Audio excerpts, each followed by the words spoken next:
Bonjour Jean-Claude, vous avez raison d'insister sur l'importance de la culture en Europe. D'ailleurs, l'Union européenne soutient la culture et la création au travers de nombreux programmes, Europa Cinéma, Europe Créative, Europe Média, qui sont là pour soutenir toute l'industrie culturelle, audiovisuelle, musicale.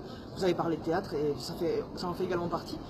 Mais ce à quoi nous sommes confrontés aussi en Europe, c'est une évolution de la manière dont les spectateurs accèdent aux œuvres culturelles. De plus en plus, l'accès à la culture se fait sur Internet, dans le monde numérique, et par l'intermédiaire des grandes plateformes. On pense bien sûr à Google, YouTube, Facebook.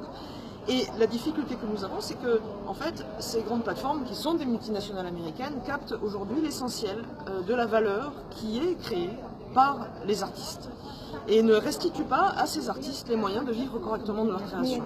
Donc, au travers de la réforme du droit d'auteur, nous voulons responsabiliser ces plateformes numériques pour faire en sorte que la valeur qui est en fait produite, qui est une valeur économique, mais aussi une valeur historique, une valeur justement culturelle, par tous les acteurs de la culture, puisse leur revenir. C'est le gage de maintenir une création culturelle aussi diverse, aussi riche en Europe, c'est un élément constitutif de ce qui nous fait, nous, être européens.